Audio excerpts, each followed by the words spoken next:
तो नमस्कार दोस्तों, स्वागत करता हूं आप सभी का हमारे चैनल पे।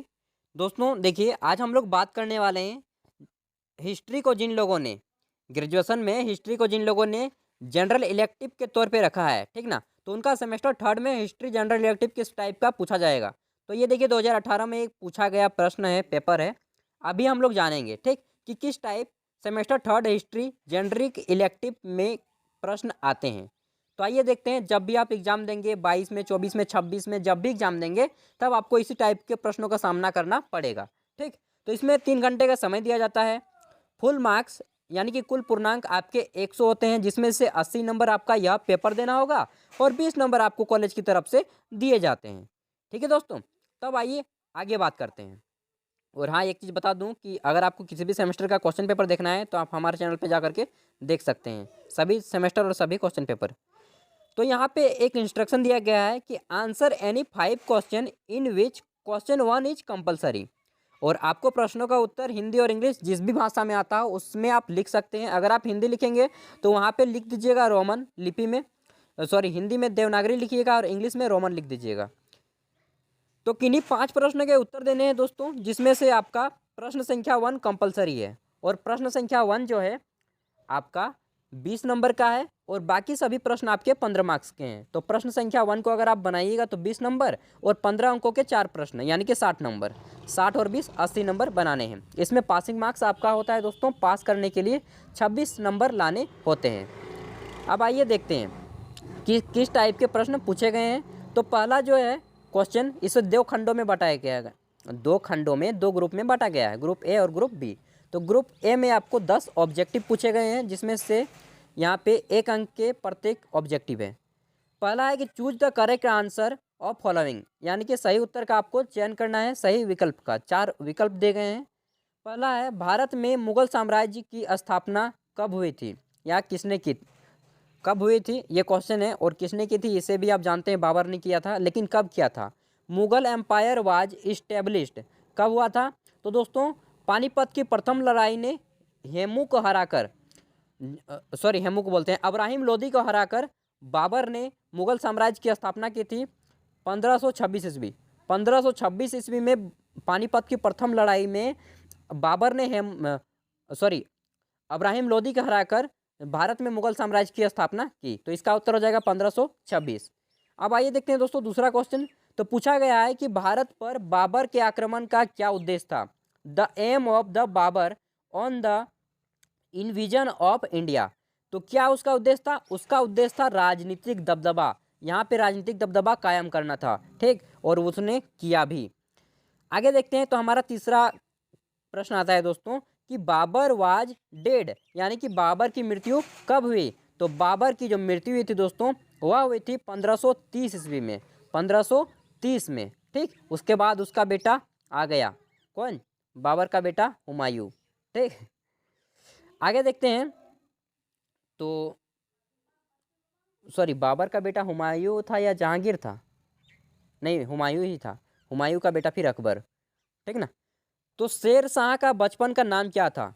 शेर शाह का बचपन का नाम क्या था। The childhood name of Sher Shah was. तो शेर शाह का बचपन का नाम था फरीद खान, फरीद खान। ठीक ना, क्योंकि इस फरीद खान ने बचपन में एक बार जो है शेर को मार गिराया था, मार के भगा दिया था अपने गांव से, इसलिए उसको शेर शाह के नाम से जाना था, शेर शाह। और शेर शाह सूरी का मकबरा भी बनाया गया है, जो कि सासाराम बिहार में है दोस्तों, आप सभी को मालूम ही होगा। तो आइए देखते हैं दोस्त कि 5वां क्वेश्चन क्या पूछा जाता है। तो 5वां क्वेश्चन पूछा गया था कि शेर शाह का धार्मिक दृष्टिकोण कैसा था। The religious view of Sher Shah was. तो शेर शाह का धार्मिक दृष्टिकोण कैसा था, उदार था। ठीक, उदार था, लिबरल था, इसे आप इंग्लिश में लिबरल बोलते हैं। उसके बाद 6ठा क्वेश्चन है कि शेर शाह की मृत्यु कब हुई थी। तो शेर शाह, शेर शाह का मतलब है शेर शाह सूरी। ठीक ना, शेर शाह वाज डेड, कब मृत्यु हुई थी उनकी, 1540 ईस्वी में, 1500 sorry sorry sorry sorry sorry 1545। देखिए ये जो ब्लैक पेन से जहाँ टिक लग गया है ना, ये वाला राइट आंसर है आपका, 1545। अगला क्वेश्चन है कि अकबर का जन्म स्थान कहाँ था। तो अकबर जो है अमरकोट में जन्म लिए थे दोस्त। The birth place of Akbar, Akbar Amarkot में जन्म लिए थे और अमरकोट अभी जो है पाकिस्तान के एरिया में पड़ता है। ठीक, आगे देखेंगे तो हमारा 8वां क्वेश्चन है कि अकबर सिंहासन रुद्ध कब हुआ। तो अकबर ने सिंहासन कब, मतलब कि गद्दी कब संभाली, तो 14 फरवरी 1556 में। 14 फरवरी 1556 ईस्वी में पानीपत के दूसरी लड़ाई के बाद अकबर ने जो है गद्दी संभाली, अकबर। और अकबर की जो सेनापति थे उसमें उनकी मुख्य भूमिका थी। ठीक, तो देखते हैं 9वां क्वेश्चन, औरंगजेब की धार्मिक नीति कैसी थी। तो religious policy of Aurangzeb was, तो औरंगजेब जो था ना धार्मिक में बहुत कठोरता था।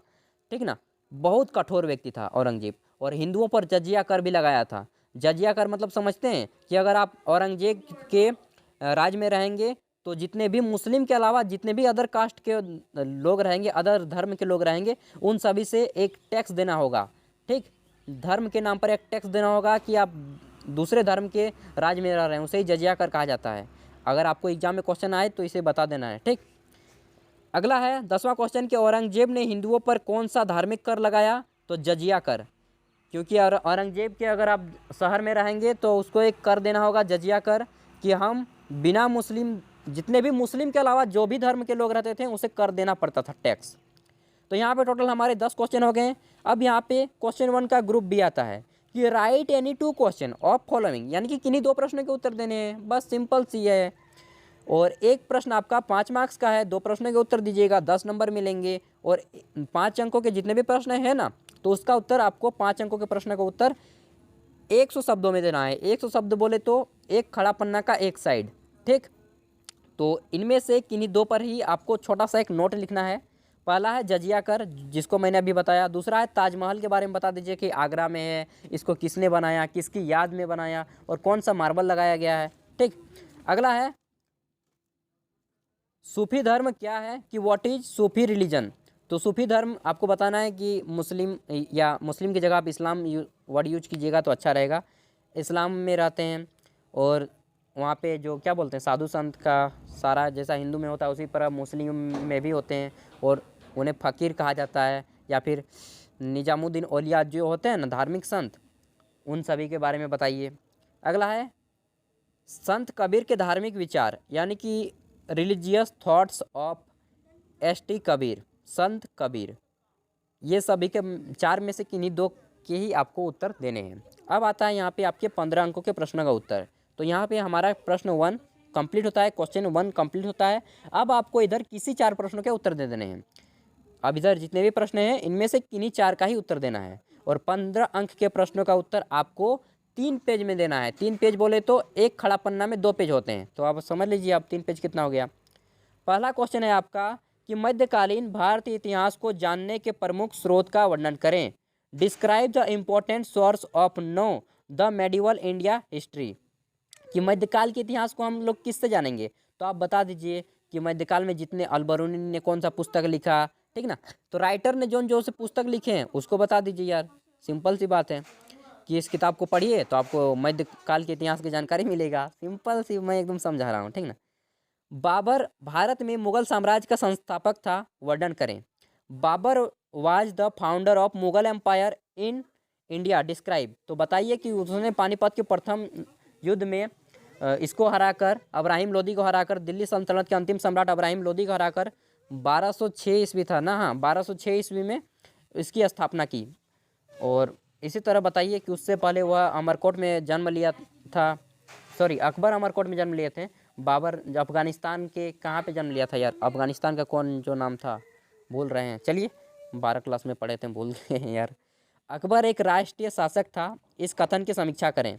Akbar was a national ruler, estimate this statement, तो अकबर वाकई जितने भी मुगल सम्राट हुए, मुगल शासक हुए, उन सभी में से अकबर जो है सबसे महानतम गिना जाता है, इसलिए अकबर द ग्रेट के नाम से भी जाना जाता है। तो उसके बारे में इतना थोड़ा तो बनता है कि लिखिए उसने कौन कौन सी चीज़ें बनाई, कौन कौन से युद्ध जीते हैं। और बैरम खां उसका क्या था, सेनापति था, जो कि अकबर को बहुत बड़ा सपोर्ट देता था। अगला है 5वां कि जहांगीर के चरित्र एवं व्यक्तित्व का वर्णन करें। Describe the character and personality of Jahangir, कि जहांगीर कैसा व्यक्ति था, युद्ध में कैसा, शासन में कैसा, इन सभी के बारे में बताना है। अगला है, क्या शाहजहां का काल मुगल काल का स्वर्ण युग था? तर्क दीजिए। ठीक ना। आर्गुमेंट बोलते हैं यार, आर्गुमेंट मतलब हथियार हो जाएगा। आपको बताना है कि शाहजहां का क्या एज गोल्डन एज था या नहीं। तो वाकई यार गोल्डन एज था, क्योंकि इसने बहुत सारे चीज़ों का निर्माण कराया, और सबसे बड़ी चीज़ जो है, शाहजहां ने ताजमहल बनाया, जो कि भारत की शान है। तो कुछ चीज़ें बनाई हैं, क्या बताएं आप लोग खुद जानते हैं। सातवां क्वेश्चन पढ़िए कि do you agree with the statement that due to his orthodox religious policy of, ये क्या है, औरंगजेब, ठीक ना, destroyed the base of Mughal dynasty को, क्या अपनी कट्टर धार्मिक नीति से औरंगजेब ने मुगल वंश के आधार को नष्ट कर दिया? क्या आप इस कथन से सहमत हैं? तो इसमें आपको अपना व्यू देना है, आप क्या इस बारे में मानते हैं वो बताना है। ठीक है, किताब जो भी बोले वो अलग की बात, तो जो लोग नहीं जानते हैं ना, इस आराम से दीजिए। और औरंगजेब वाकई में बहुत कुटिल व्यक्ति था, और बहुत क्या खच्चड़ आदमी था यार ठीक ना, खच्चड़ से ही खच्चड़ आदमी था। इतना टैक्स लगाता था अपनी जनता पर, क्या बताएं यार। अगर आप इतिहास पढ़ेंगे तो औरंगजेब को गाली देने का मन करेगा। What do you understand from मनसबदारी system describe. और एक चीज़ बता दूं कि औरंगजेब ने अपने भाइयों को ही मारकर गद्दी लूट ली। अब बताइए, आप अपने भाइयों को मार के अपनी गद्दी लूटेंगे क्या? औरंगजेब ऐसा शासन था। मैंने 12th में हिस्ट्री को पूरे अच्छे से पढ़ा था, याद है यार, याद आता है। वो अपने तीनों भाइयों को मारा था। तो मनसबदारी प्रथा से आप क्या समझते हैं, वर्णन करें। तो मनसबदारी प्रथा क्या है, इसके बारे में आपको बताना है। तो इन सब 8 में से, मतलब जितने भी 15 अंक के प्रश्न हैं, इनको किन्हीं 4 का ही उत्तर देना है। अगर आपको किसी भी अन्य सब्जेक्ट का प्रीवियस ईयर क्वेश्चन पेपर देखना है, तो आप हमारे चैनल पे जाइए। चैनल पे क्या, वीडियो के डिस्क्रिप्शन में ही मैं एक लिंक दे रहा हूँ, उसको क्लिक कीजिए, आसानी से मिल जाएगा। अगर आपका कोई दोस्त ग्रेजुएशन में पढ़ रहा है तो उन तक भी वीडियो को शेयर कर दीजिएगा, उनका भी यहाँ पे प्रीवियस ईयर क्वेश्चन पेपर मिल जाएगा। तो बेस्ट ऑफ लक दोस्तों, अच्छे से एग्जाम दीजिए और पढ़िए। एक चीज़ बोलूँगा यार, सब्सक्राइब कर लीजिएगा चैनल को अगर आप पहली बार आए हैं तो, ताकि यहाँ पे आपको देखिए, जैसे व्यक्ति के साथ आप रहेंगे ना, वैसा ही चीज़ सीख जाएंगे। अगर आप, क्या बताएं अब, दोस्ती रंग लाती है। तो चलिए दोस्त, मिलते हैं अगली वीडियो के साथ। अगर आपके मन में कोई संकोच हो तो आप हमें कमेंट कीजिएगा, हम आपके हर एक कमेंट का उत्तर देंगे। इसलिए कहा जाता है कि जैसी संगति वैसी रंगति, इसलिए अच्छे दोस्तों का चयन करें। बाकी आपकी मर्जी। Best of luck. एग्ज़ाम को अच्छे से लिखिए, पढ़िए अपने हक के लिए, और खुद भी आगे बढ़िए, देश को भी आगे बढ़ाइए। Thank you for watching this video and take care, bye bye.